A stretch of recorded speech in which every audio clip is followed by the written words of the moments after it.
Cette émission vous est présentée par la Banque Nationale et la brasserie Unibrou.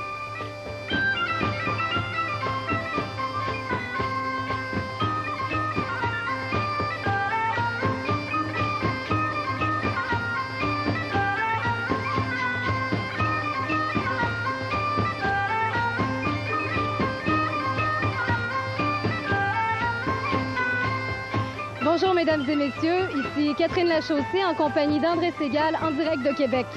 Nous vous souhaitons la bienvenue à cette émission spéciale entièrement consacrée au défilé clôture des Médiévales de Québec. Une émission qui va vous permettre de suivre le défilé pas à pas en direct de notre point d'observation, c'est-à-dire la Porte Saint-Louis sur Grande Allée.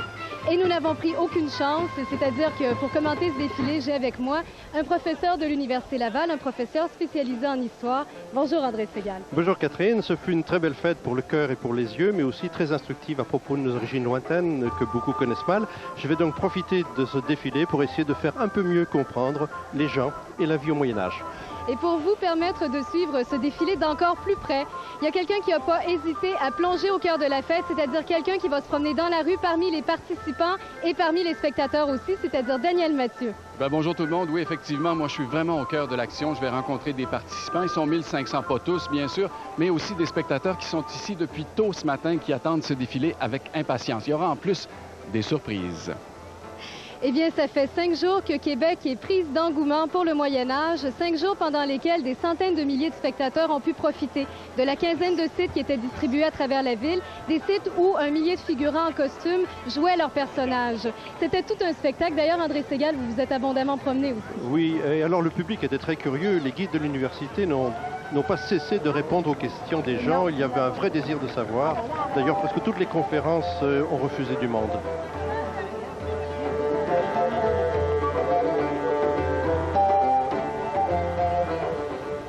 D'ailleurs, les gens en ont profité pour se costumer. La participation en 93 avait été très, très bonne, mais il y a beaucoup de gens qui ont regretté de ne pas avoir de costume. Aussi, ce qui s'est passé, c'est que pendant toute la dernière année, il y a beaucoup de gens qui ont suivi des cours de couture. Et ils ne se sont pas contentés de suivre des cours de couture, ils sont allés beaucoup plus loin. Le costume devenait un véritable apprentissage de l'histoire. En même temps que dans le costume, on entre dans la peau d'un personnage et de son époque.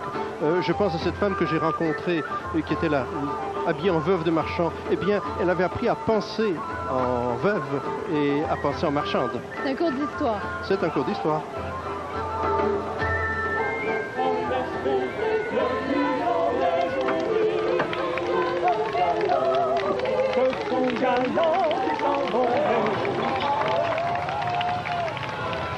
Alors, il y avait vraiment foule sur les sites. D'ailleurs, les gens sont venus en très, très grand nombre. Il y avait des gens qui étaient là bien avant l'ouverture des sites, qui attendaient l'ouverture qui commençait souvent. Les sites commençaient à entrer en action à 14 h. Et bien après la fermeture des sites aussi, les gens étaient encore sur place, souvent à fêter, parfois autour d'une bonne bouteille d'alcool. Je les comprends bien. L'atmosphère est chaleureuse, la température aussi. Et beaucoup de sites étaient absolument captivants. Par exemple, le bâtisseur de cathédrale, le camp des voyageurs, le mariage de Dame Marianne de Dinan, le quartier des marchands, le marché.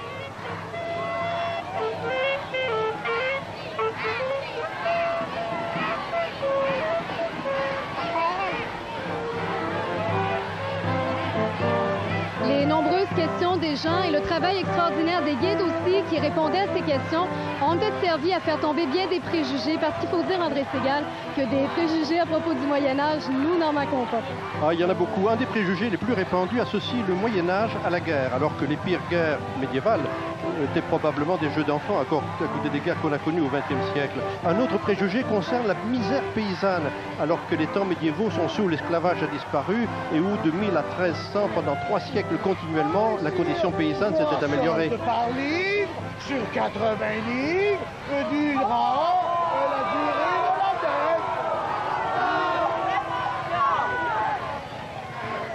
Alors, voilà qui vous donne un avant-goût de ce qui vous attend dans la rue dans quelques minutes à peine. Mesdames et messieurs, demeurez avec nous. Tout de suite après la pause, ne manquez pas le grand départ du défilé de clôture des Médiévales de Québec.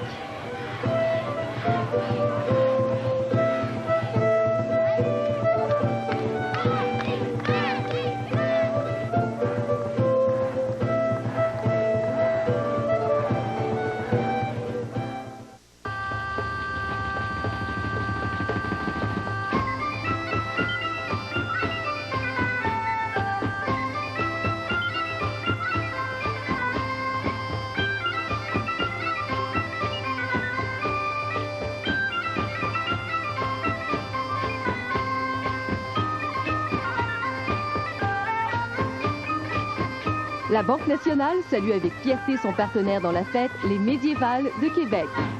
Cuisine, chronique, encyclopédie, jeux, ça n'arrête pas. Pour faire un grand magazine, faut y mettre le paquet. En primeur, cette semaine dans 7 jours, le grand spécial téléroman. Toutes les intrigues de la rentrée, ma page de photos et... Ma chronique fraîchement pressée. Sans force, ils ne sont pas beaux. Les cheveux tirent leur allure forte de leurs racines et le nouveau Helen Curtis Soins Organiques agit d'abord sur les racines. Il y fait pénétrer des éléments nutritifs organiques. Il revitalise les cheveux et il leur donne un aspect plus fort. De nouveaux soins capillaires, une nouvelle science, une ère nouvelle pleine de possibilités où la force est à l'origine de la beauté. Le nouveau Helen Curtis Soins Organiques, la force source de beauté. Vivez heureux comme un poisson dans l'eau. Habitez le plus révolutionnaire concept sur l'art de vivre en ville. Le seul et unique club condo, le Waterside Village, domaine de Brugnon. De superbes condominiums de style victorien à 2 minutes du centre-ville. Sentez l'entrain, la verdure, les vacances à l'année. Un environnement sain, sécuritaire et sans aucune taxe. Vivez dans un cadre de vie exceptionnel. Le domaine de Brugnon. 687 4001. Louez la Golf! Louez la Golf! Louez la Golf! Tu vois, mon oncle, quand je te parle de la Golf, je te parle sécurité. Sécurité de mon budget, 229 $ par mois. Et sécurité de la cage de protection, parce que le paradis à la fin de mes jours, c'est correct, mais pas de suite. Louez la Golf! Louez la Il n'y a plus rien de comparable entre TV 7 jours et les autres. Des milliers de lecteurs ont tourné la page. Tournez-la vous aussi. Cette semaine, dans TV 7 jours, la grande rentrée numéro 1. Tout sur les téléséries. TV 7 jours, l'incomparable. Aïe, Québécois, Québécoises, réjouissez-vous, car voici le défilé de clôture des Médiévales de l'an de grâce 1995.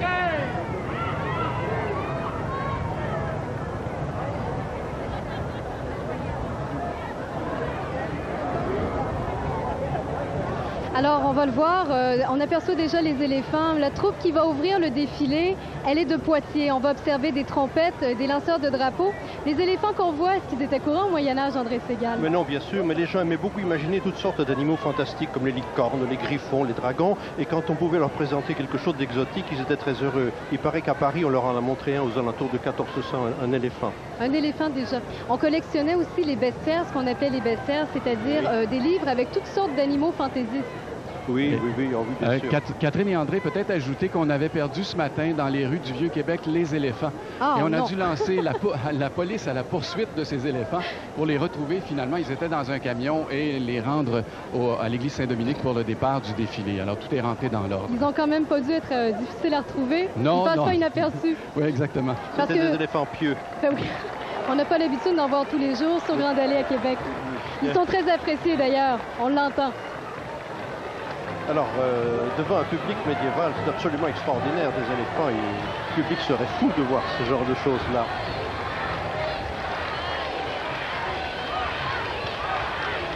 Le cracheur de feu que vous apercevez est un Français qui s'appelle Éric Desméotis. Il a une technique qui est toute particulière, qui est seulement à lui. Il n'y a personne qui peut cracher le feu comme il le fait. Éric Desméotis peut cracher le feu pendant 14 secondes. C'est vraiment un expert en la matière. À sa suite, les éléphants qui ont l'air d'excellente humeur.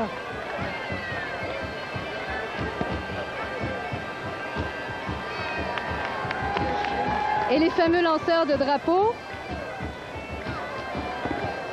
Alors, Feu d'artifice. les bannières, comme les trompettes, étaient très appréciées au XVe siècle, surtout. On aimait la parade. Les cracheurs de feu n'étaient pas si courants qu'on pourrait le croire à l'époque. Mais ce qui est certain, c'est que les drapeaux avaient leur importance parce que les bannières et les drapeaux, c'était ce qui servait vraiment à distinguer une famille d'une autre.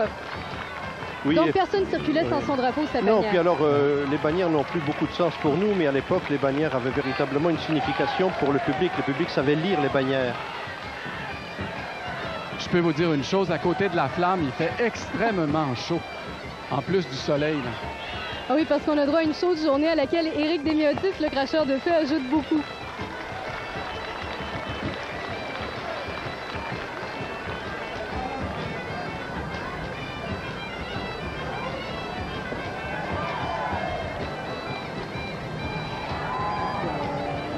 Alors les voilà, ces lanceurs de drapeaux. C'est pas si facile que ça en a l'air.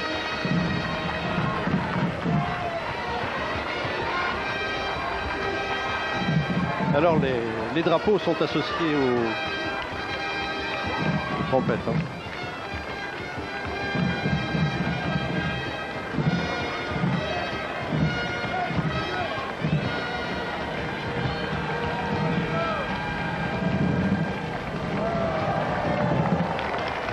André Segal, les trompettes faisaient vraiment partie des cérémonies de la fin du Moyen-Âge, vraiment oui, au 15e. Elles étaient l'expression même du triomphe, de la puissance. On les utilisait à la guerre, on les utilisait dans les tournois. Et le groupe que vous voyez, c'est un groupe justement de Poitiers. C'est un groupe qui existe depuis presque 6 ans, qui reprend donc cette tradition du Moyen-Âge, des trompettes et des drapeaux qu'on lançait parfois lors des fêtes. Et le groupe de Poitiers que vous voyez ici en est pas à sa première participation ici à Québec. Et il participe non seulement aux fêtes d'ici, mais à des fêtes partout en France. Ils étaient là il y a 2 ans d'ailleurs. Ils étaient là il y a 2 ans, oui, oui, je me souviens. Vous avez été aussi remarqués d'ailleurs. Ouais.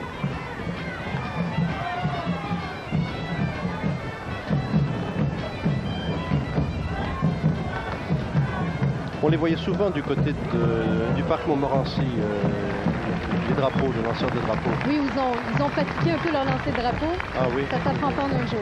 Oh non, ça s'apprend pas en un jour. Ça prend de l'espace, hein.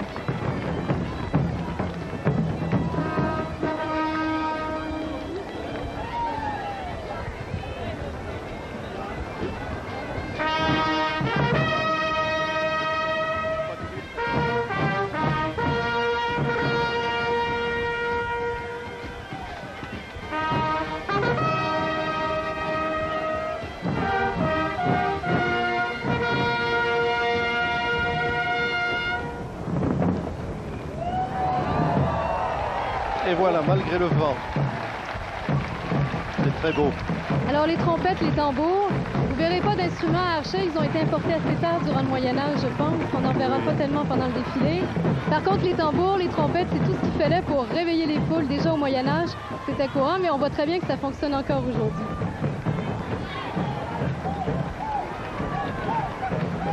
Alors on voit les emblèmes des châteaux d'or sur de fond d'azur. On dirait un escargot, mais je ne suis pas sûr. Et voilà les dames nobles qui accompagnent les lanceurs de drapeaux. Je pense qu'elles viennent de Poitiers aussi. Et voilà des fous. Le fou avait son importance au Moyen-Âge. Je pense que c'était un des seuls personnages qui était autorisé à la cour à critiquer ouvertement le roi. Il y a des gens qui remplissent encore ce mandat-là aujourd'hui. Les fous sont tout à fait typiques de l'esprit frondeur et de la critique sociale. En réalité, dans les fêtes, ils inversent les rôles, ils ridiculisent les puissants, les évêques, les ducs, les magistrats. Ils sont en quelque sorte l'équivalent de nos caricaturistes. Oui, c'est très près.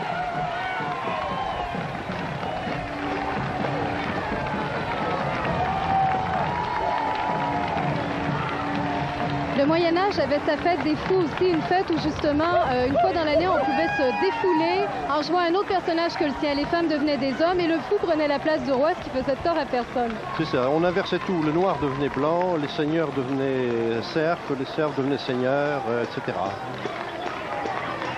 Et il y avait une ironie critique dans tout ça. Alors, les amuseurs publics, ils remplissent les rues médiévales dans les villes parce que le peuple médiéval n'a pas de distraction comme nous, il n'a pas la télévision. Donc la fête, le jeu, la distraction, le spectacle, les loisirs, c'est dans la rue, c'est dans les places publiques et les places publiques sont remplies d'un tel monde.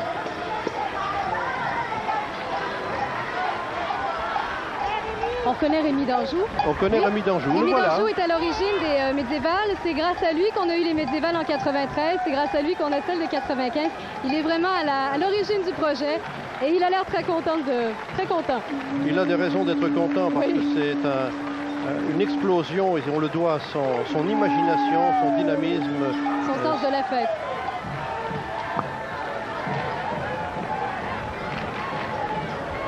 J'ai avec moi Rémi d'Anjou, vous êtes heureux? C'est incroyable. Vous voyez cette foule, des milliers de personnes, en plein jour, dans une atmosphère relaxe et détendue, dans la civilité. Dans la civilité, c'est vraiment quelque chose d'exceptionnel. Je pense que les médiévales qui avaient pris leur essor en 93 sont en train de démontrer que c'est une fête de famille, que c'est une belle fête douce, une fête où on apprend une fête culturelle à la mesure de la ville qui l'habite.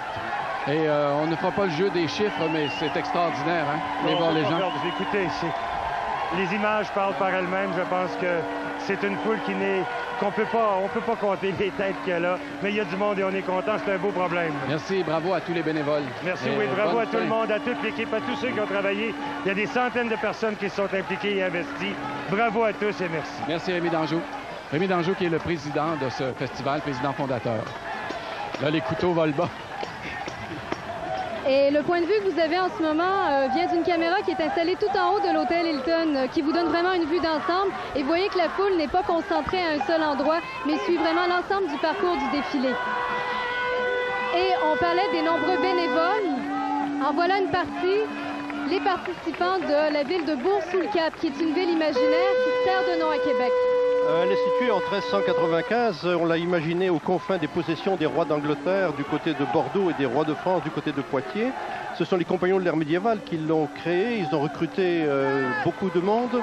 Et tous les personnages qui font partie de ces compagnons de l'ère médiévale, toutes les personnes qui font partie de ces compagnons jouent le rôle d'un personnage. Ils sont entrés dans leur personnage. Ils n'en ont pas seulement le costume, mais ils ont toutes les connaissances et toute la sensibilité du personnage.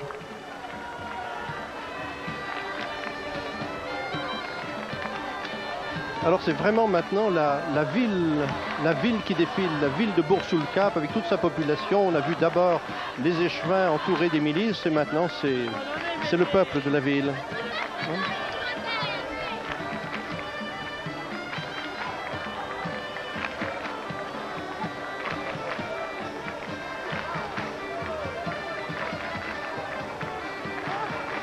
Alors l'engouement, en fait, pour les médiévales a vraiment commencé en 93. C'est là que tous les gens que vous voyez défiler en ce moment, c'est-à-dire près de 250 bénévoles, ont décidé de former le groupe des Compagnons de l'ère médiévale.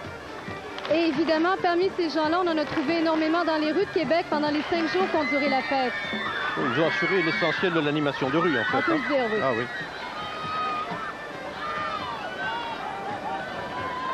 À cette époque-là, en 1395, les villes ont acquis leur autonomie depuis déjà assez longtemps. Bon, mais les villes voilà le toujours gueux. habitées de personnes agréables. On avait des gueux parfois qui ne se gênaient pas pour haranguer la foule. On en a un ici qui est des plus inquiétants. C'est un gueux, un authentique gueux. C'est ça, les villes médiévales abritaient souvent des marginaux qui étaient entretenus par la ville et puis qui la terrorisaient à l'occasion, comme vous voyez.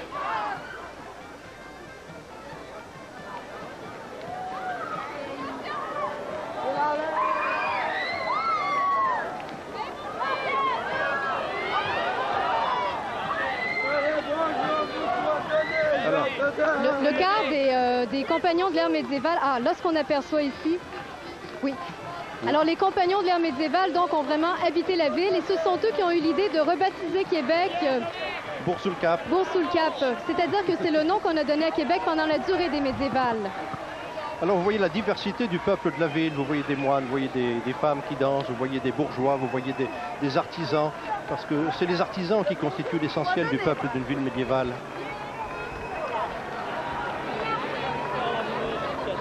Et chacun de ces participants... Pour la gloire et la victoire! Chacun de ces participants donc a joué un personnage en fonction de la distribution des rôles sociaux à l'époque. C'est-à-dire que tout le monde ne pouvait pas être princesse ou chevalier.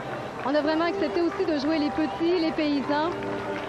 Alors là, nous avons, en marge de la ville, il y a le quartier des commerçants qui viennent de loin, les commerçants étrangers. Vous voyez défiler des banquiers italiens, des marchands allemands qui viennent de la mer Baltique.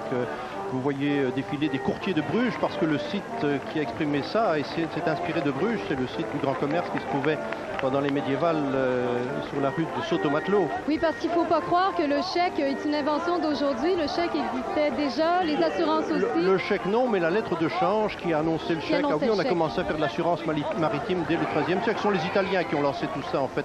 La banque bien sûr. Et parmi les marchands, vous voyez certainement M. Van der Beurs, le voilà. M. Van der Beurs, qui est un courtier brugeois qui a donné son nom à la bourse qui est née à cette époque-là.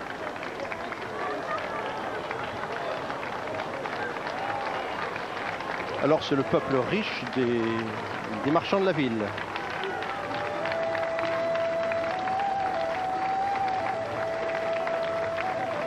Alors, ces marchands qu'on a vu défiler, ils étaient installés rue Saut-au-Matelot à Québec. De la qualité comme ça, on n'en retrouve pas ailleurs à Bruges. C'est un site qui voulait rappeler les grandes foires du Moyen-Âge, comme celle de Champagne, par exemple. C'est ça. Les gageures sont ouvertes. Non. Alors, gente dame, pourriez-vous m'indiquer quels sont vos caractéristiques? Alors, voyez-vous, les marchands commencent à utiliser l'écriture à cette époque-là. 50 oranges ou 50 caisses? Et sur le site de la rue Saut-au-Matelot, on trouvait tous des artisans spécialisés, comme des importateurs et des charlatans. Et les banquiers n'étaient jamais bien loin. Il y avait aussi un peintre. On a vraiment des participants de tous les âges. Il y a des gens qui n'ont pas hésité à mettre leurs enfants dans les charrettes, effectivement. Il y en a qui s'endorment au soleil et qui ne voient même pas le temps passer.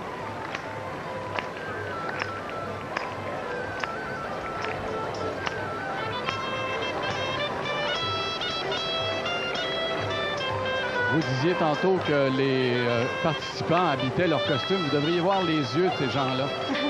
Au niveau de la rue, c'est extraordinaire. Et vraiment, que ce soit le gueux ou les marchands et même certains, non pas des moines, là, mais des... vraiment extraordinaire. Alors que les musiciens ils utilisent la vielle à roue, la flûte. Il faut mentionner tout de suite qu'il y a eu un spectacle vraiment extraordinaire aussi qui s'est donné sur les plaines d'Abraham. C'était les tournois et joutes. Les tournois et joutes sur les plaines d'Abraham ont entraîné la participation de 8 chevaliers, des chevaliers cascadeurs. Et voilà d'ailleurs, ces chevaliers ont représenté les joutes des tournois. Au XVe siècle, la noblesse qui avait perdu beaucoup de son pouvoir aimait ces spectacles sportifs qui lui rappelaient le temps de sa grandeur. Et cela permettait à quelques athlètes, comme nos coureurs de Formule 1, c'est ça, oui, de faire fortune, de redorer leur blason, d'épouser une riche héritière, ou de se blesser gravement, de se ruiner ou de mourir.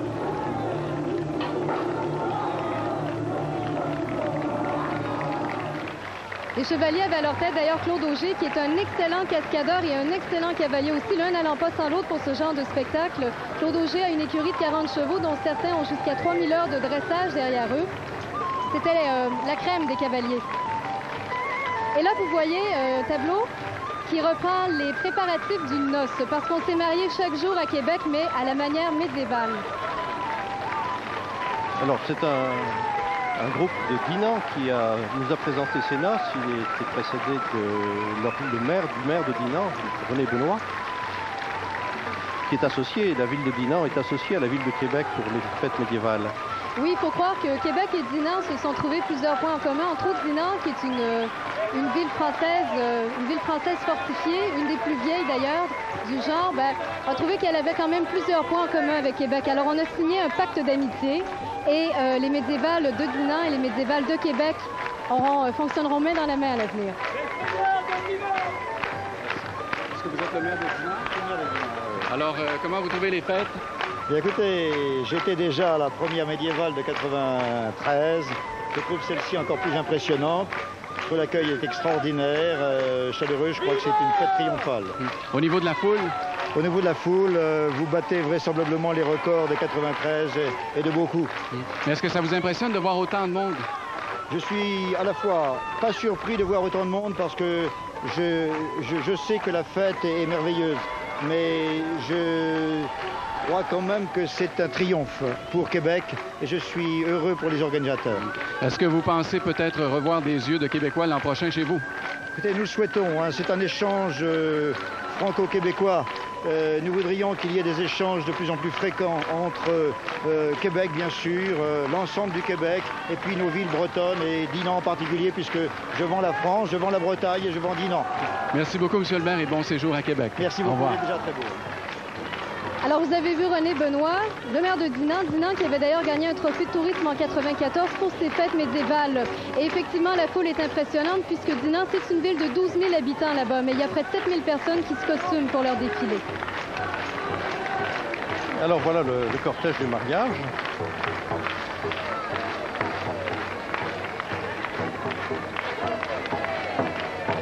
À l'occasion des noces, les bourgeois ont mis leurs plus beaux habits. Alors, il y a eu une noce dans la ville de Québec, une noce toute médiévale. On vous en montre des images. Nous sommes en temps de célébration permise de noces. Recueillez-vous les enfants. Et que la femme t'aime et respecte son mari. C'était le mariage de Robert de Lamballe et de Dame Marianne de Dinan. Tous les jours au parc du Porche rue Saint-Pierre, grâce aux gens de Dinan, on a pu assister aux préparatifs très minutieux d'un mariage médiéval. André Segal, est-ce qu'il y avait une énorme différence entre les mariages à l'époque et les mariages aujourd'hui? Non, le mariage était une fête. C'était une fête qui était longuement préparée par des négociations entre les deux familles habituellement, parce que ce n'est que petit à petit que l'époux et l'épouse ont pu avoir un droit sur leur propre mariage. Mais déjà au XIIIe siècle, dans les villes, il y a une certaine autonomie, une certaine indépendance. C'est dans les milieux aristocratiques que les familles gardent le contrôle des jeunes, parce que les enjeux sont considérables. Il y a un patrimoine à protéger dans ces cas-là. Sans patrimoine, on faisait ce qu'on voulait. C'est ça, c'est ça. Ah oui, vraiment, c'est ça. Et puis alors, il faut bien se représenter aussi que le mariage religieux, comme on le voit, est quelque chose d'assez neuf. Hein. C'est à partir du XIIe siècle qu'il commence à être considéré comme un sacrement.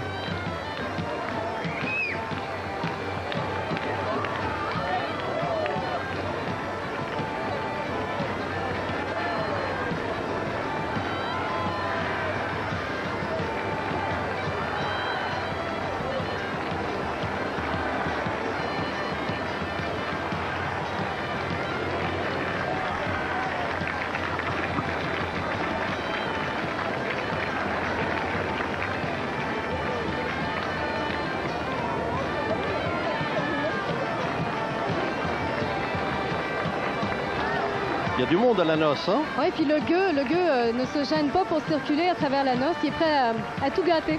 Ah, il se mêle de tout, absolument de tout. Hein? Oui.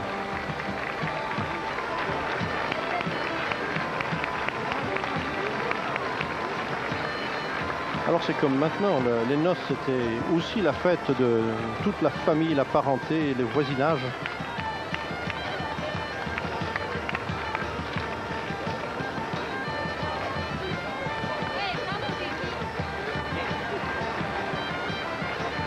Bonjour, vous venez d'où? Longueuil.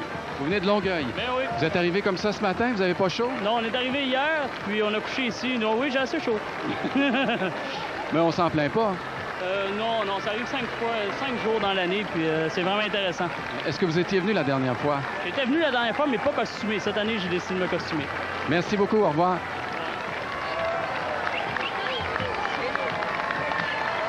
Alors, demeurez avec nous. Après la pause, le défilé se poursuit avec la musique du groupe Strada, entre autres les artisans de la rue du Petit Champlain, les bâtisseurs de cathédrales, bien d'autres choses aussi.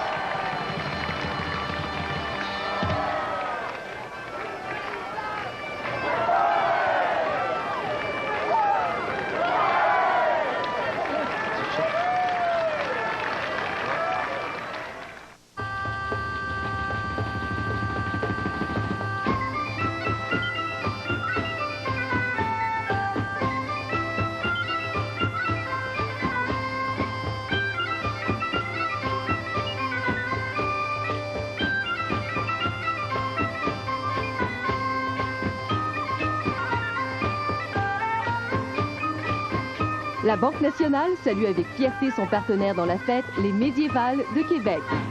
Louer la golf, louer la golf, louer la golf. Tu vois, mon oncle, quand je te parle de la golf, je te parle sécurité. Sécurité de mon budget, 229 $ par mois. Et sécurité de la cage de protection, parce que le paradis à la fin de mes jours, c'est correct, mais pas de suite.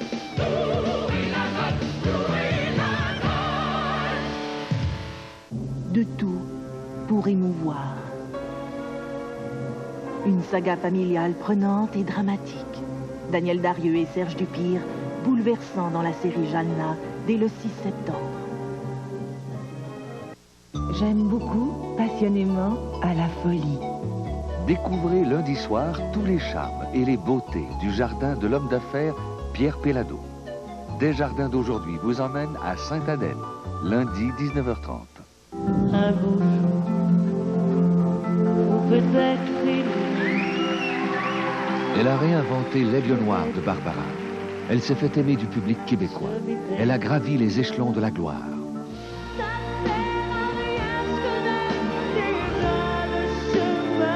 Marie-Carmen, accompagnée par l'Orchestre symphonique de Québec, lors d'un concert donné dans sa ville natale, Au beau dimanche cette semaine, Marie-Carmen et l'OSQ, 20h. Du Québec, de la France ou de l'Amérique, 3 familles parmi d'autres ont répondu à l'appel du Congrès mondial acadien au mois d'août 1994. L'événement rassemblait pour la première fois dans l'histoire les descendants de l'Acadie dispersés à travers le monde. Bonjour les cousins. Et que la fête commence. Vive la Louisiane. Vive l'Acadie du Nord, l'Acadie du Sud. Un document unique, évocateur de la diversité acadienne. L'Acadie retrouvée, dimanche 21h.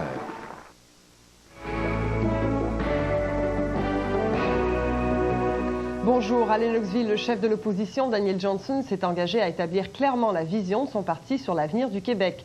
Au Congrès des jeunes libéraux, Daniel Johnson a toutefois réaffirmé qu'aucune proposition constitutionnelle ne sera faite aux Québécois avant le référendum. Et puis le Casino de Montréal rouvrira ses portes mardi, 6 semaines après sa fermeture. L'arbitre nommé par Québec a décidé de forcer le retour au travail des syndiqués. À plus tard.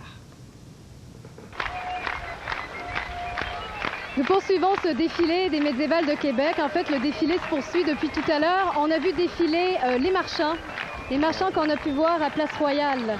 Ils étaient installés là, ils ont tenu marcher pendant toute la durée des médiévales. Et le marché qui était à la Place Royale, c'est vraiment comme le cœur de la ville. C'est le ventre de la ville, c'est le cœur de la ville aussi. Les marchands, les gens de marché que nous voyons défiler viennent de France. C'est un groupe de Valençay qui a une longue expérience de l'interprétation historique.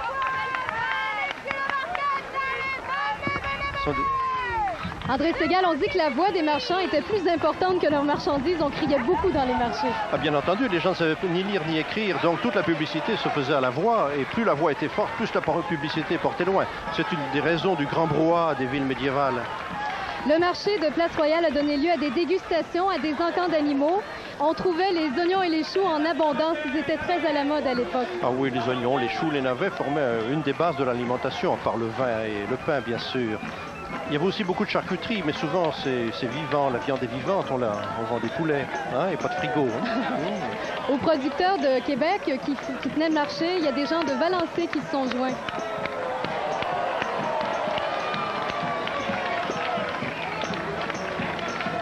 Alors ces gens de Valençay sont vraiment dans les costumes paysans du 14e, du 15e siècle. C'est un groupe qui illustre la vie paysanne. Nous sommes loin des gueux que parfois on imagine.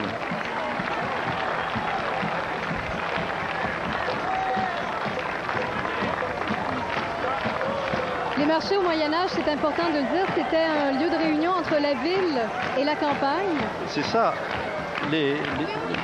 Ah. Alors là, je suis très impressionnée. C'est un sport auquel je ne me risquerais pas. Un avaleur de sable. Ah oui, on est friand de choses extraordinaires.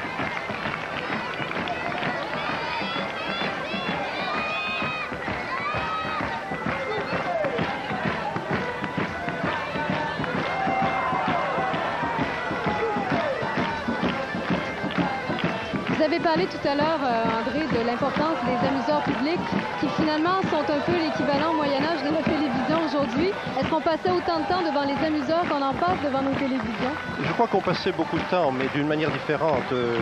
La nuit, on rentrait chez soi, il faisait noir, surtout en hiver, il faisait tôt.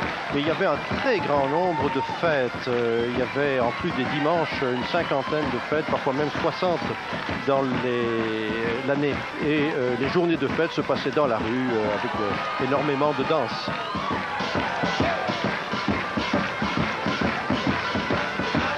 Alors, bon, les danses sont admirablement illustrées par le groupe que nous voyons.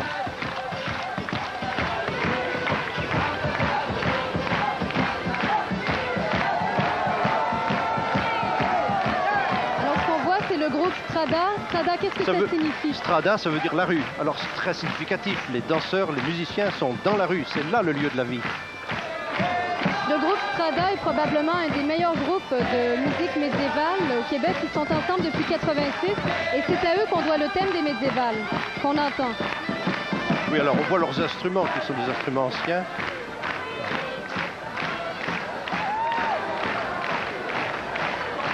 On dit qu'il y a plus de 10 000 disques vendus depuis le début des médiévales. C'est quand même excellent. parliez de leurs instruments, André. Parmi les instruments qu'on a utilisés pour le disque officiel des médiévals, justement, la cornemuse, le tambour, mais aussi le bouzouki irlandais, la vielle à roue, la darbouka et le hautbois de Poitou. Le hautbois de Poitou, ça fait la deuxième fois qu'on parle du Poitou. On a parlé tout à l'heure des trompettes de Poitiers, oui. Alors, c'est un disque auquel avait participé également le groupe Anonymous, qui est un autre groupe spécialisé dans la musique ancienne.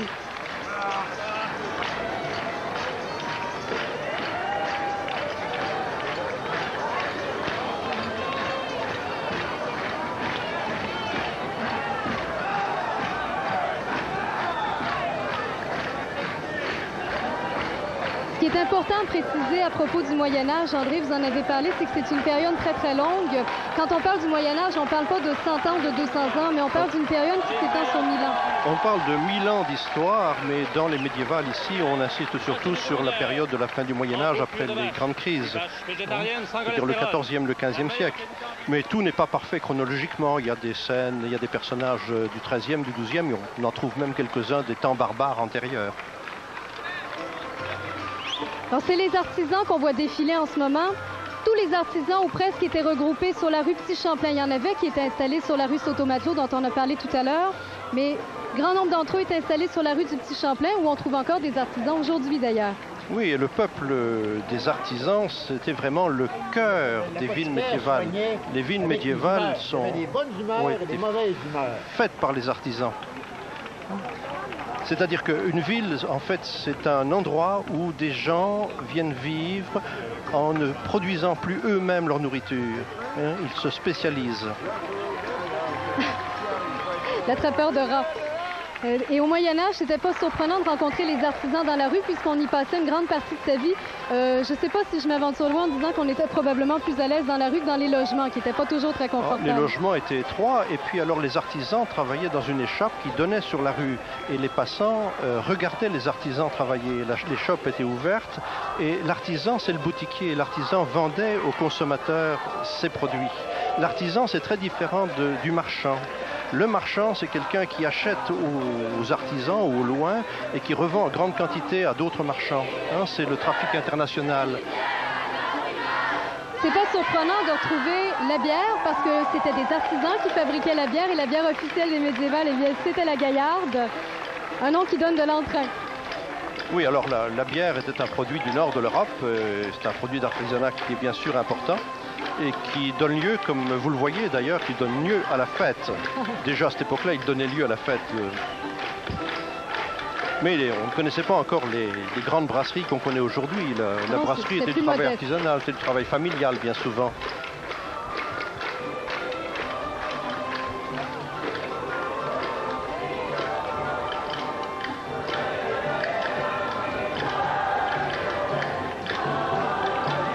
Dans le Paris du 13e siècle, on a dénombré plus de 300 petits métiers, mais des métiers évidemment qui se sont fractionnés et qui ont donné lieu à des spécialisations avec le temps. Bien entendu, alors surtout dans la grande production industrielle, si on peut dire, des siècles médiévaux, qui est la draperie, le travail de la laine, c'est un travail qui, dès la fin du XIIe siècle, surtout en Flandre, est décomposé en un très grand nombre de métiers. Alors 300 métiers, c'est absolument pas étonnant pour une ville médiévale. Chacun a vraiment sa spécialité. Et plus la ville est grande, plus les métiers sont spécialisés. Et alors les artisans formaient des corporations. Alors voilà des artisans extraordinaires. Ce sont les artisans du bâtiment et on sait que quand le bâtiment va, tout va. Oui, et le bâtiment qui allait particulièrement au Moyen-Âge, c'était la cathédrale. Même si certaines cathédrales ont mis près de 100 ans à être construites, tout le monde y prêtait main forte. Et on a pu voir à l'œuvre des bâtisseurs de cathédrales, des gens qui étaient regroupés dans la cour du petit séminaire de Québec et qui ont passé 5 jours à construire un mur de cathédrale. Alors, des travailleurs...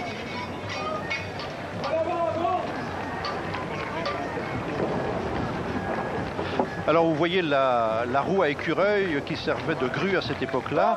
Et dans la cour du séminaire, des artisans, dont une partie était venue de France, mais dont une très grande partie sont des artisans québécois, des gens des métiers des arts traditionnels travaillaient le fer, ils travaillaient le bois devant le public, ils travaillaient le verre aussi, le vitrail, et ils ont élevé progressivement l'arc-boutant, c'est-à-dire une demi-arche de pierre, en quelques jours devant le public. Ils ont fait un travail extraordinaire.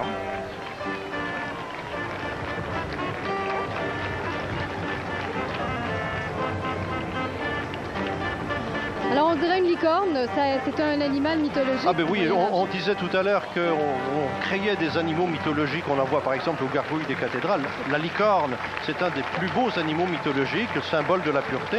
Évidemment là, la corne unique est mise sur la tête du cheval, habituellement c'est plutôt sur la tête d'une chèvre. Mais l'imagination a tout à fait libre cours, nous sommes dans un univers extrêmement imaginatif et peu rationnel.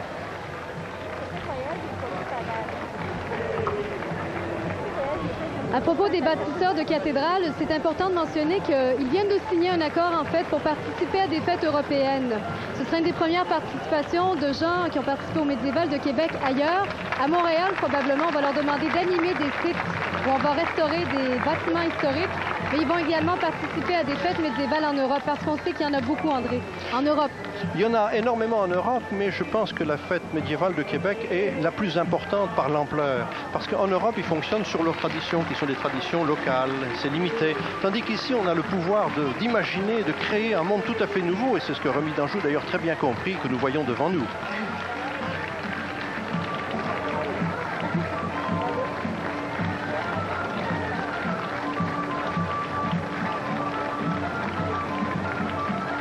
Sur le site des bâtisseurs, on trouvait près de 120 personnes qui travaillaient, une centaine de Québécois, c'était vraiment les travailleurs dominants, une vingtaine d'Européens aussi, qui représentaient eux tous une vingtaine de corps de métier, des tailleurs de pierre, comme on l'a dit tout à l'heure, des vitriers et des forgerons. C'est ça. Et alors... Voilà l'arrivée de la religion. Voilà, c'est ça. Nous entrons dans la vie religieuse par la splendeur du chant grégorien. La chorale anglaise de Cambridge, c'est le chant liturgique, celui des cathédrales, celui des monastères, le chant des clercs et des moines.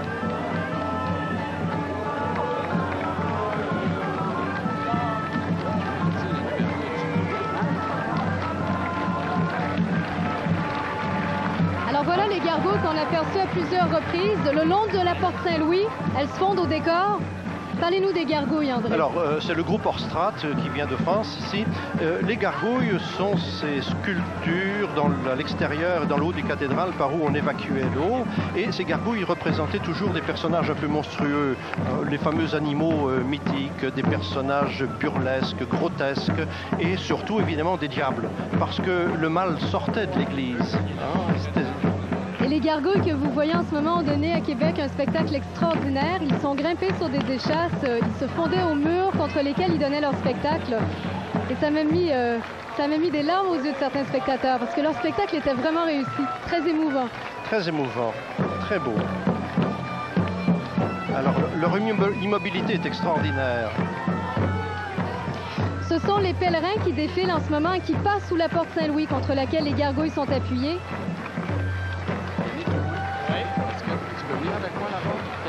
Alors là, on a affaire vraiment à des marginaux. Ce sont les flagellants, c'est-à-dire des gens un peu exaltés qui, lors des grandes crises, par exemple après la peste de 1348, parcouraient de grandes distances en se faisant souffrir.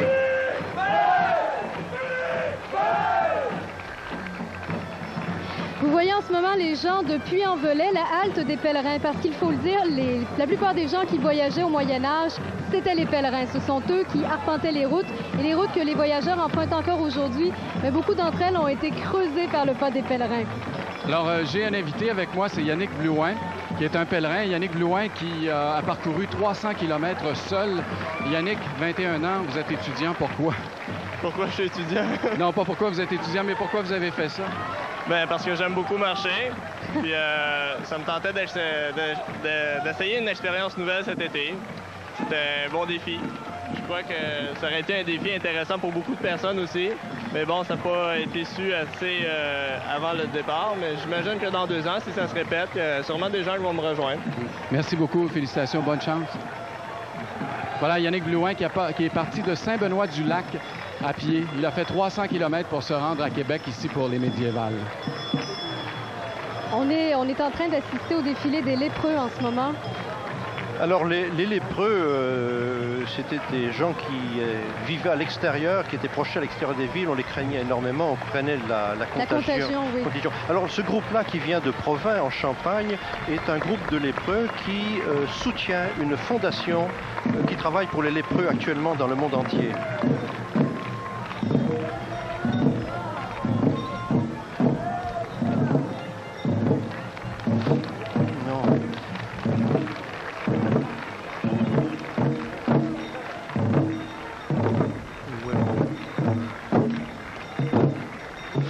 Ah, mais voilà, c'est le joueur de flûte de Hameln. Hameln est une ville du nord de l'Allemagne. Et ce joueur de flûte... Ah ben oui, il y a des petits-enfants à sa suite. C'est lui qui avait entraîné des enfants à se noyer après qu'on ait refusé de le payer parce qu'on lui avait demandé d'amener les rats hors de la ville. Il l'a fait. Les gens y ont refusé de le payer. Il a pris les enfants de la ville avec le son de sa flûte, les amener à la Noyade. C'est une histoire assez horrible qui nous vient d'Allemagne. Mais voilà ce joueur de flûte. Et à sa suite, un tableau qu'on a baptisé La vie de château. Oui, parce qu'on entre dans l'univers des enfants et on sait bien que pour les enfants, c'est le château qui est le Moyen-Âge. Hein. On imagine des châteaux, on conçoit la vie dans les châteaux. C'est un Moyen-Âge très imaginaire que celui des châteaux et les enfants l'aiment. Mais les enfants aiment tellement ça, les châteaux, qu'ils ont eu la chance d'en faire. On avait installé un site derrière le château Frontenac, un site où on a reproduit en fait la fameuse ville fortifiée de Carcassonne en sable. C'est un participant d'Ottawa qui l'a fait. Et les enfants pouvaient faire aussi des châteaux de sable juste à côté. Pas besoin d'être au bord de la mer pour le faire. Non, on voit très bien les doubles remparts de Carcassonne qui sont très célèbres parce que c'est une des villes fortifiées les mieux conservées.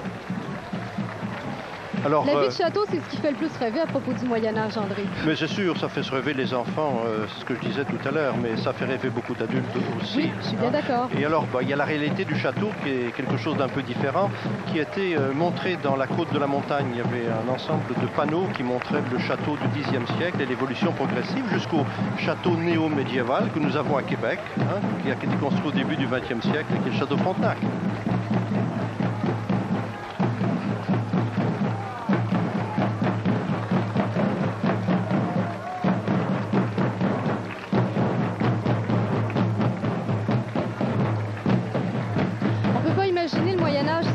Pourtant, les châteaux ont été construits assez tard, en tout cas ceux qui sont restés. Il y a eu des châteaux autour de l'an 1000, évidemment, mais c'était souvent des tours de bois construites sur des mottes. D'ailleurs, on les repère aujourd'hui par vue aérienne. Parlant de vue aérienne, d'ailleurs, on a ici des échassiers, les échasseurs de Namur. Bon, pourquoi marchait-on sur des échasses, André? Bon, alors ces échasseurs de Namur en Wallonie marchent sur des échasses et font bien des acrobaties. Les échasses ont servi d'abord aux bergers pour surveiller leurs moutons. Et puis alors, après ça, évidemment, on les a utilisés pour toutes sortes d'éléments de loisirs. On l'a vu, par exemple, que les gargouilles de tout à l'heure étaient sur échasses. Et au Moyen-Âge, on gardait les moutons avec les échasses, c'est ça? Oui, on gardait les moutons avec les échasses. Ça permettait de les voir de plus loin et de marcher parfois sur des terrains difficiles, inondés.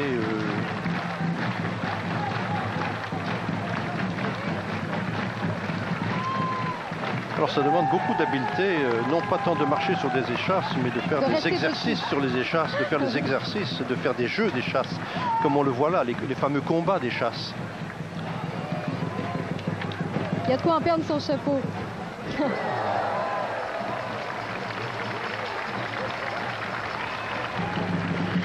Alors André Ségal, ce qu'on voit ici, donc les échassiers, c'est un des reflets du Moyen-Âge. Ce qui est peut-être important à mentionner, c'est que le Moyen-Âge, comme on a dit tout à l'heure, s'étend sur plusieurs périodes. Il y a un genre de folklore du Moyen-Âge aujourd'hui. C'est parfois le petit reproche qu'on fait d'ailleurs aux fêtes médiévales, c'est de tomber facilement dans les images connues du Moyen-Âge. C'est sûr, mais c'est un peu inévitable. Alors je crois que ce qui est très important, et ce qu'on a senti dans le cadre de ces médiévales, c'est à cause du goût du public de savoir mieux, de passer progressivement d'un Moyen-Âge purement fantaisiste vers un Moyen-Âge qui est plus précis, plus exact, plus nuancé. À ne plus dire le Moyen-Âge, dire le XIIIe, le XVe siècle. Et parlant de fantaisie, André, justement, les cracheurs de feu, on a un groupe qui s'était formé qui s'appelle les Flamenco. Évidemment, il y a un jeu de mots avec Flamme et compagnie. C'est un jeune groupe qui est très explosif, qui compte déjà 5 ans d'expérience. Ils ont participé à plus de 20 fêtes médiévales, en plus des spectacles qu'ils ont donnés en à peine 5 ans. Alors même si ce genre de choses n'est pas médiéval, c'est dans l'esprit de la fête médiévale, c'est-à-dire l'esprit des fêtes de rue. Regardez, c'est typique.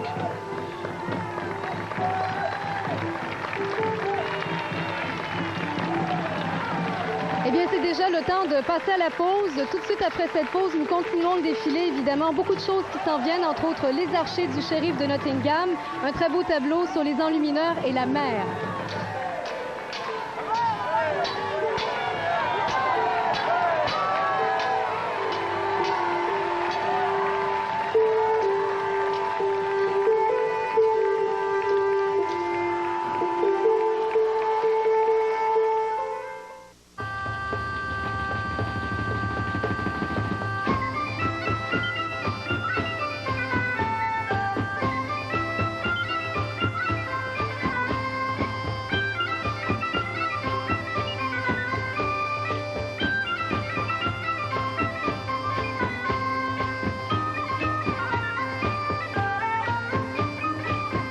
La Banque nationale salue avec fierté son partenaire dans la fête, les Médiévales de Québec.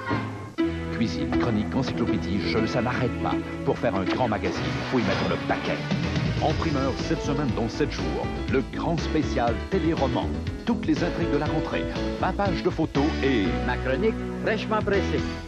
Vivez heureux comme un poisson dans l'eau. Habitez le plus révolutionnaire concept sur l'art de vivre en ville. Le seul et unique club condo, le Waterside Village, domaine de Brugnon. De superbes condominiums de style victorien à 2 minutes du centre-ville. Sentez l'entrain, la verdure, les vacances à l'année. Un environnement sain, sécuritaire et sans aucune taxe. Vivez dans un cadre de vie exceptionnel. Le domaine de Brugnon. 687 4001. Louer la golf. Louer la golf. Louer la golf. Tu vois, mon oncle, quand je te parle de la golf, je te parle sécurité. Sécurité de mon budget. 229 $ par mois. Et sécurité de la cage de protection. Parce que le paradis à la fin de mes jours, c'est correct, mais pas de suite. Louer la golf. Louer la golf. Il n'y a plus rien de comparable entre TV 7 jours et les autres. Des milliers de lecteurs ont tourné la page. Tournez-la vous aussi. Cette semaine, dans TV 7 jours, la grande rentrée numéro 1. Tout sur les téléséries. TV 7 jours, l'incomparable. De retour à ce défilé des Médiévales de Québec qui se poursuit. On a vu défiler les mercenaires, les archers anglais. C'était un tableau, un site plutôt qu'on avait dressé près de la cathédrale anglicane, rue des Jardins. Alors, ils ont encore au huée de la foule d'ailleurs, les archers anglais. Ça. Et un spectacle de marionnettes.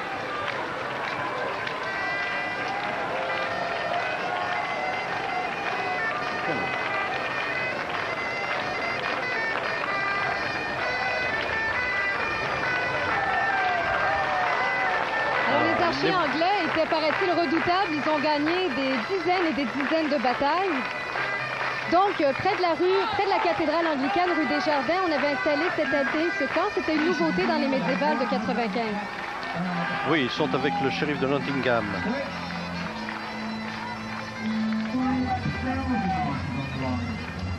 Alors ces archers anglais étaient toujours du shérif de Nottingham. Ils représentent des chevaliers, mais c'est déjà le temps des mercenaires un peu, au début du XIIIe siècle, au temps bien connu de Robin des Bois. Il paraît que quand les archers anglais partaient en guerre, ils emportaient avec eux des dizaines de milliers de flèches. On avait tendance à amplifier les chiffres un peu au Moyen-Âge, mais on peut se douter qu'ils en avaient quand même plus d'une.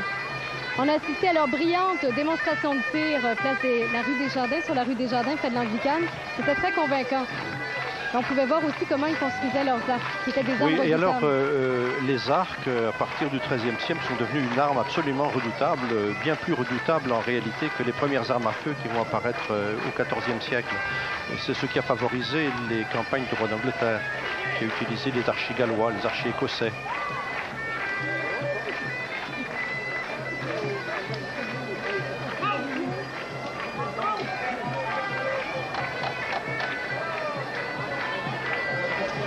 Alors, les armes à feu sont apparues quand même assez tard dans les batailles, ce qui a un peu relégué les chevaliers et leurs armures, d'ailleurs, pas au rencard, mais au tournoi et joutes.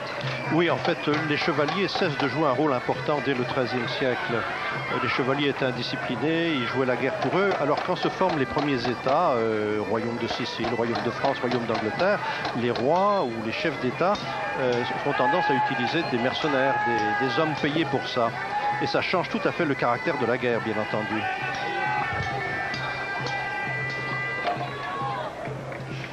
Mais la route s'est dégagée tout à coup. On n'a pas envie de se faire tirer du canon dessus. Alors, vous pouvez voir que le tir au canon prenait beaucoup de temps. Nous sommes loin de la mitrailleuse et les canons faisaient beaucoup plus de peur que de mal. On a souvent en tête le preux chevalier au grand cœur, mais il faut dire, André, peut-être rectifions un peu, les chevaliers n'étaient pas toujours très nobles ou gentils.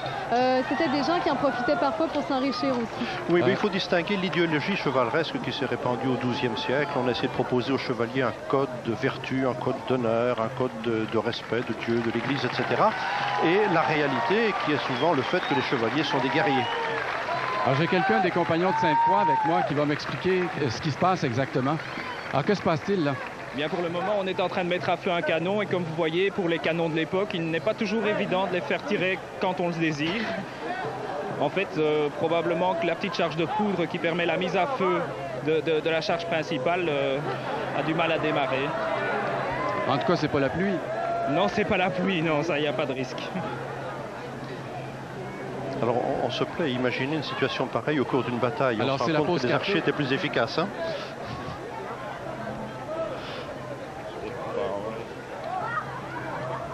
Les archers étaient plus efficaces que les canons. Hein. Ah oui, bien sûr, bien sûr, bien sûr. Et alors maintenant, on est obligé de le tirer, évidemment.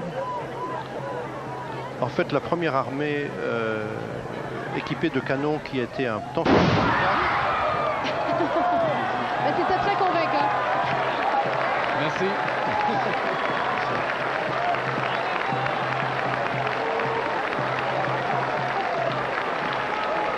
C'est ça, je disais, la première armée efficace, c'était celle de Charles le Téméraire à la fin du XVe siècle. Alors voilà une stratégie très efficace pour dégager la route du défilé.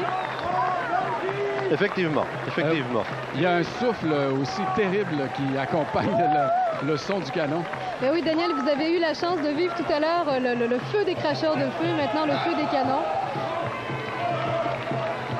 Je suis sous les feux, ça, il n'y a pas de doute. Alors maintenant, c'est la charge qui suit le coup de canon. Je pense que ce sont encore les compagnons de Sainte-Croix qui viennent de Belgique. Ils étaient précédés du groupe MacTiern qui vient de Bretagne. Il y a cette odeur de poudre aussi, on peut imaginer à l'époque.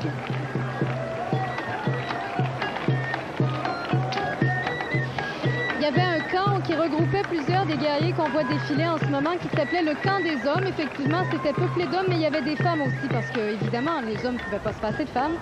Il y avait des femmes qui, entre autres, leur cuisinaient des bons petits plats, leur faisaient prendre leur bain.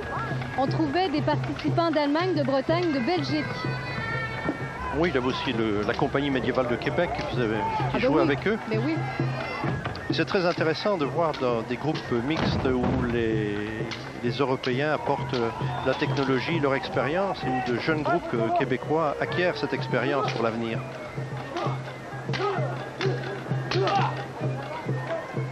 Comme l'image des combats est souvent véhiculée à propos du Moyen-Âge, c'est ce qui fait dire à beaucoup de gens que c'était une période très violente. Mais est-ce que c'était vraiment une période plus violente que ce qu'on vit aujourd'hui? Alors, je crois que les mœurs étaient violentes. Hein? Il y avait une violence dans le cœur des gens très grande. Mais en ce qui concerne la violence de guerre, elle était certainement moindre que ce qu'elle est maintenant. Pas que les gens étaient moins violents, mais ils n'avaient pas les outils qu'on a maintenant. Et certainement, les guerres faisaient beaucoup moins de dégâts, surtout dans les populations civiles, à quelques rares exceptions.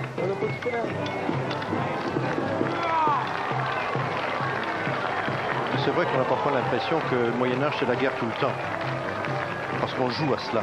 Et c'est vrai que les guerres étaient beaucoup moins meurtrières. Évidemment, on a vu les armes tout à l'heure. Les archers anglais avaient beau être très efficaces, ça décimait pas autant de gens que...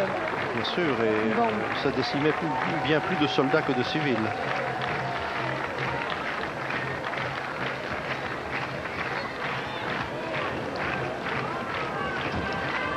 Mais Alors on voit la compagnie médiévale de Québec, des gens de Montréal. C'est un intérêt pour l'escrime qui les a amenés il y a un an à former la troupe qu'on voit défiler.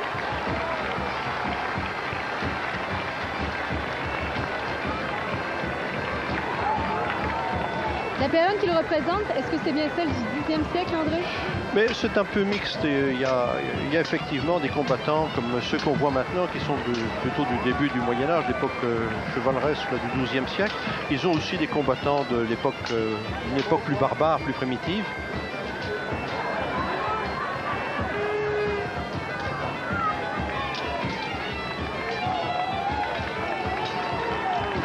Les gens ont pu assister sur les sites comme le Camp des Hommes, par exemple, ou encore au tournoi des joutes à des combats quotidiens. Dans le cas des tournois et joutes, ça avait lieu 2 fois par jour. Ça se passait à cheval, surtout. Mais dans le Camp des Hommes, on essayait de simuler la prise d'une petite bastille. Et là, on se battait vraiment à pied. Oui, parce que les combats à cheval, qui sont les plus spectaculaires, n'étaient pas les plus courants. La guerre était souvent une guerre de siège. On assiégeait un château, on assiégeait une ville. Ça durait très longtemps et ça finissait souvent par des négociations. Quelque chose qui est peut-être intéressant à mentionner, c'est qu'au Moyen-Âge, on l'a dit tout à l'heure, mais on avait tendance à amplifier un peu les chiffres. Alors quand on dit qu'on avait des batailles rangées de 50 000 guerriers, c'était pas toujours vrai. C'était souvent exagéré. Non, ce sont vraiment les marchands à la fin du 14e, 15e siècle qui ont commencé à introduire la précision du chiffre. Sinon, quand on veut dire beaucoup au Moyen-Âge, on dit 1000, ça veut dire beaucoup. Oui. Ou on dit 10 000, ou on dit 600. Les chiffres n'ont pas du tout la signification qu'ils ont pour nous. Et c'est vrai aussi d'ailleurs des heures. Les heures n'ont pas la même durée, elles sont courtes pendant la journée en hiver et puis les heures deviennent longues pendant la journée en été.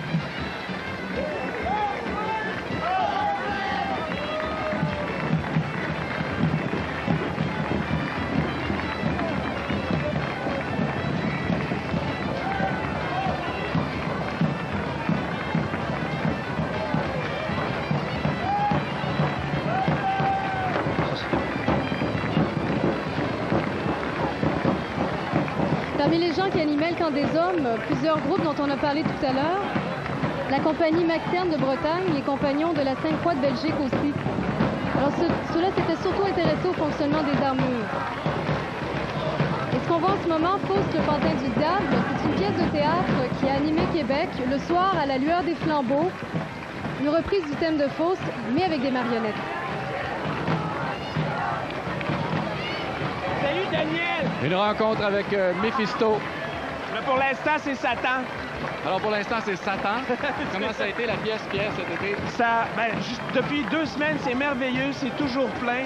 D'ailleurs, on a une rallonge, une semaine supplémentaire jusqu'au 20 août, c'est-à-dire le jeudi, vendredi, samedi et dimanche.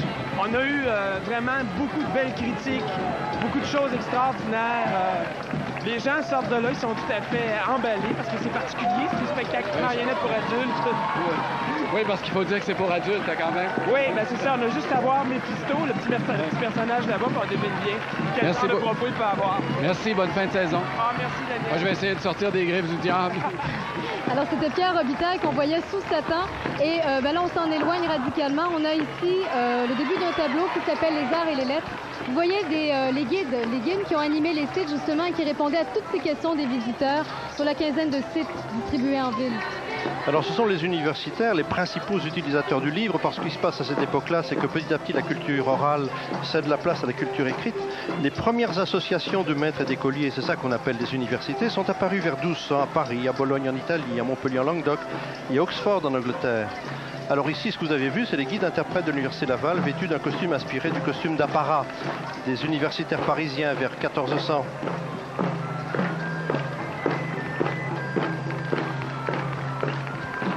On a pu voir à l'œuvre d'ailleurs les moines copistes qui étaient installés, et les relieurs aussi, les enlumineurs qui étaient installés dans la chapelle du petit séminaire de Québec. Et on les voit défiler en ce moment. Mais les gens ont pu voir de près les enluminures, le travail des relieurs. C'était vraiment un travail de moine. Alors véritablement, c'est le développement des métiers de l'écriture, que ce soit l'enluminure, la calligraphie, la reliure, etc. Et le développement de ces métiers de l'écriture était tel, dans les derniers siècles du Moyen-Âge, la demande est devenue tellement forte qu'on a inventé à ce moment-là l'imprimerie, vers 1450.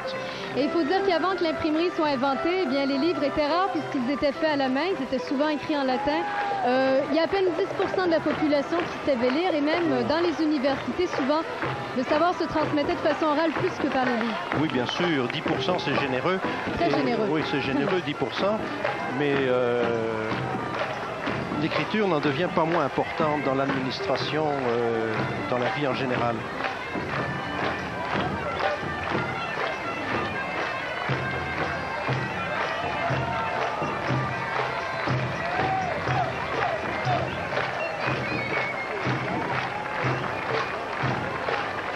Il faut parler peut-être du théâtre à l'époque, le théâtre au Moyen-Âge. Encore une fois, c'était un théâtre de rue souvent. Très souvent, dans le parvis des églises, mais même parfois dans les églises pour les représentations sacrées. Et alors c'est un théâtre qui se développe surtout dans les villes, dans lequel il y a des grands drames qu'on appelle les mystères, les grands drames religieux ou les miracles, mais aussi où il y a ce qu'on appelle les farces, c'est-à-dire des représentations qu'on introduisait entre les choses sérieuses, vraiment comme c'est le sens du mot de farce.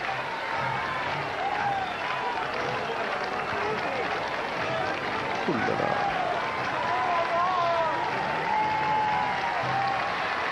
Oui.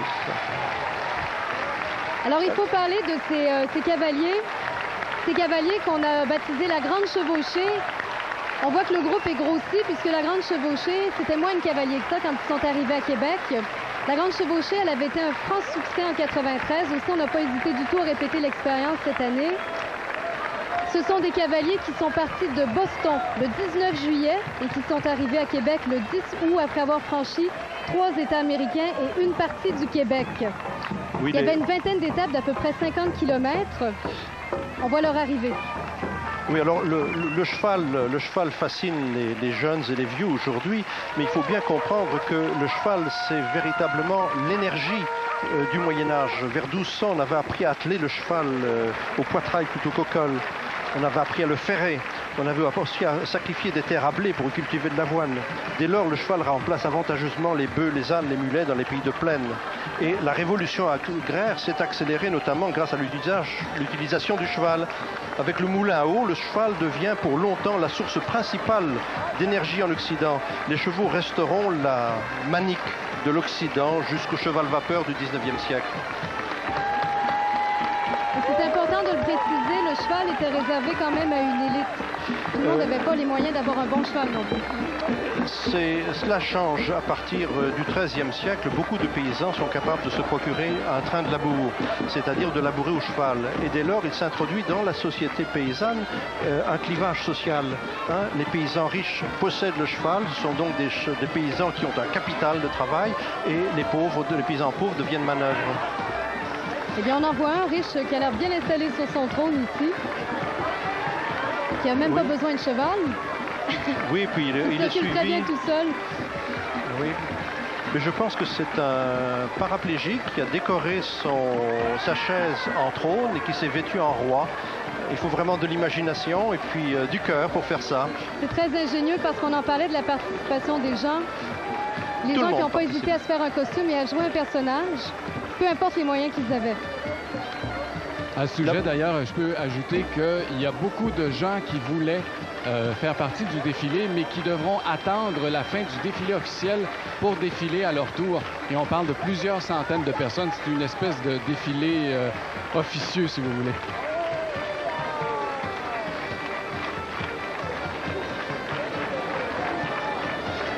Alors derrière les chevaux qui représentaient la noblesse suivent à pied des gens qui sont vêtus de costumes nobles ou bien de costumes royaux et qui, je pense, sont des gens qui proviennent du public ou des bénévoles.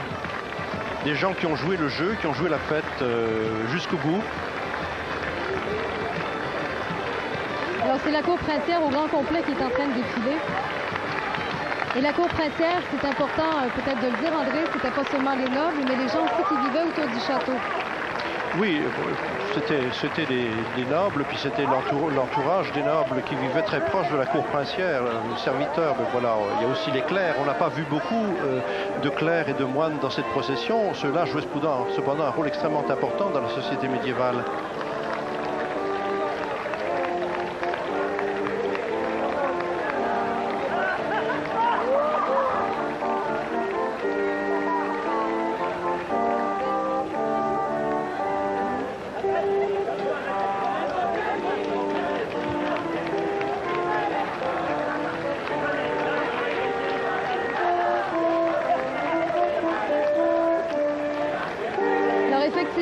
du défilé, on aura droit à un défilé après le défilé parce que tous les gens qui n'ont pas pu s'inscrire au défilé officiel vont le poursuivre. Des gens, la plupart du temps en costume, évidemment.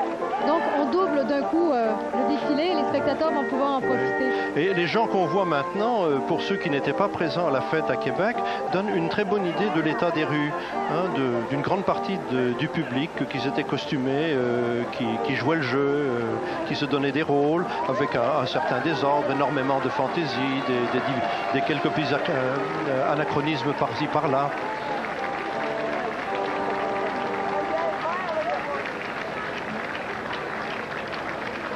Bon. On voit même parfois défiler un viking.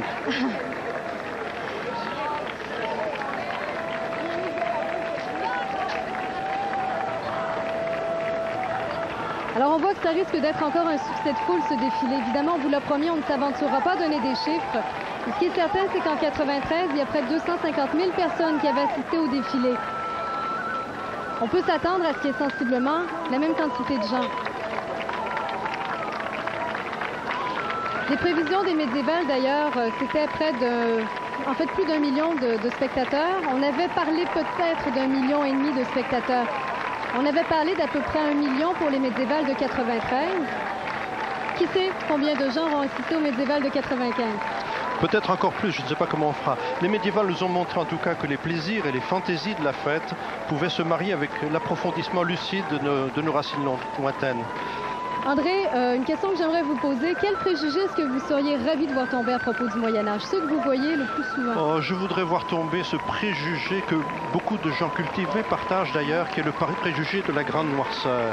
Effectivement, entre l'an 500 et l'an 1000, les choses ont été extrêmement dures et pénibles. Mais ce qui est extraordinaire de la société médiévale, c'est qu'à partir de l'an 1000, l'effort paysan d'abord, l'imagination, la créativité vont faire que petit à petit se dégage un monde qui est le nôtre. Et parlons aussi de la pertinence de tenir des médiévales à Québec. Même si Québec n'a pas été construite au Moyen-Âge, elle suit vraiment un plan médiéval aussi. Mais oui, parce que ceux qui ont construit Québec l'ont construit avec leurs traditions, avec leurs habitudes. Et alors, les technologies avancent lentement. Aujourd'hui, quand on invente quelque chose, eh bien, c'est diffusé en 10 ans. Bon, les gens qui ont construit Québec, ils avaient les technologies des villes dont ils venaient en Europe et ils sont inspirés de ces technologies-là. Ils ont créé une ville haute, comme les villes européennes, au bord d'un fleuve, sur un éperon. Ils ont créé une ville basse. Ils ont mis les institutions, les personnages importants en haut de la ville, exactement comme dans un grand nombre de villes européennes. Le petit peuple, les artisans, les gens qui travaillent au port et les commerçants, dans le bas de la ville, avec des rues qui épousent le terrain et pas des rues à angle droit. C'est médiéval, tout ça.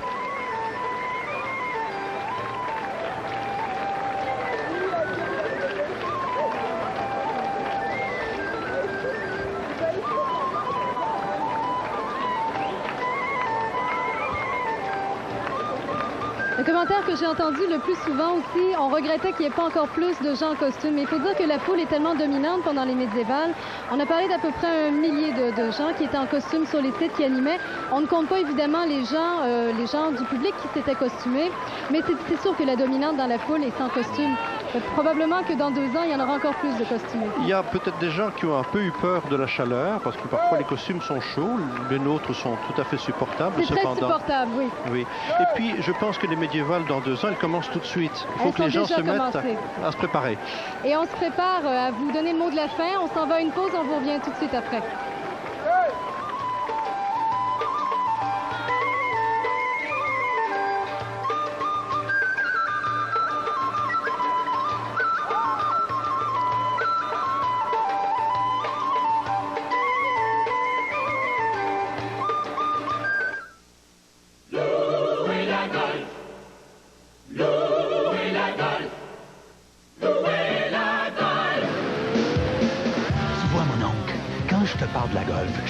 Sécurité. Sécurité de mon budget, 229 $ par mois. Et sécurité de la cage de protection, parce que le paradis à la fin de mes jours, c'est correct, mais pas de suite.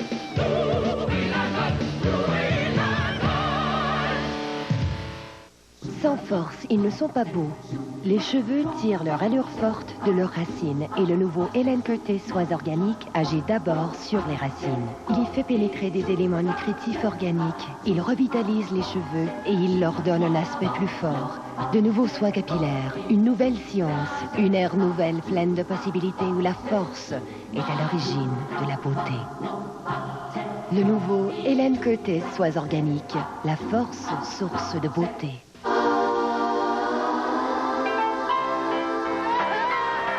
Il y a 30 ans, elles étaient deux vraies folles, deux vraies démones.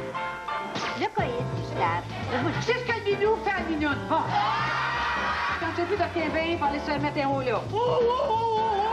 Une telle passion à leur âge, là, c'est encourageant. Aujourd'hui, rien n'a changé. Retrouvez Dodo et Denise ou moi et l'autre dès le 6 septembre à Radio-Canada. Parce que rire, c'est bon pour vous.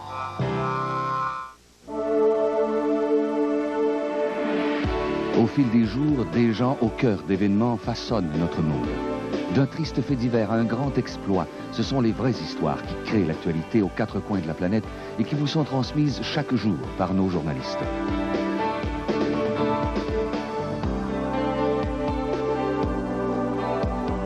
Prenez le pouls du monde au téléjournal et faites le point sur les grands sujets d'actualité à Radio-Canada. Cet automne, nouveaux enjeux, nouvel animateur, Pierre Nadeau, journaliste. Nouveaux défis, nouvelle formule magazine, des reportages essentiels. Un nouveau jour pour Enjeu, maintenant les lundis 21h, dès le 4 septembre. Christiane Charette en direct. Christiane Charette en direct. Christiane Charette en direct. Christiane Charette en direct. J'anime Christiane Charette en direct dès le 5 septembre à la télévision de Radio-Canada. Cet automne, Patrice Lécuyer fera tout pour vous en faire entendre des belles, des vertes et des pas mûres. À son nouveau talk show, les gens sérieux se mettront à nu. Je vous ai dit ça. Et vous tomberez des nues. Quand ces gens sérieux avoueront tout. J'ai fait bien pire. Tout sera mis en lumière à L'Écuyer, le nouveau talk show de Radio-Canada.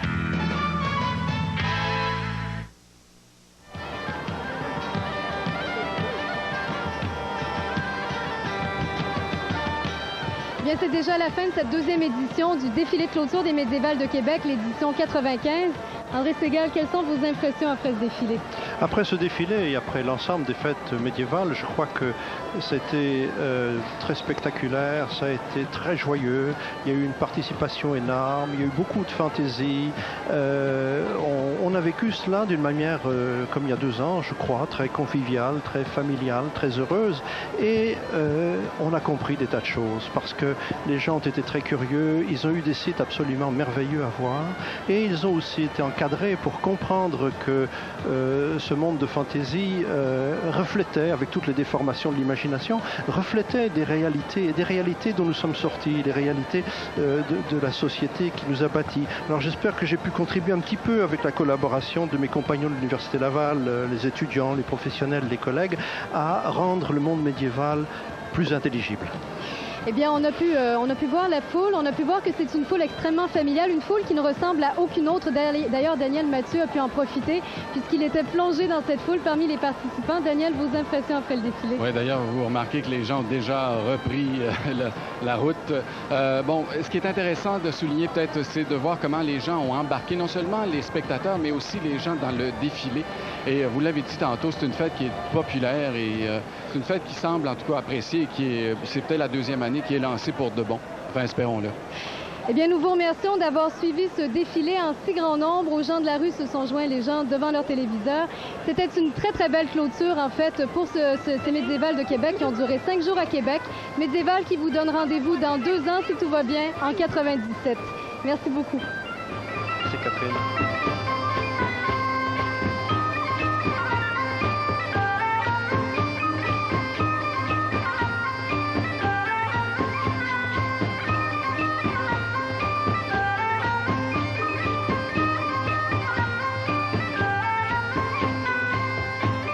Par la Banque nationale et la brasserie Unibrou.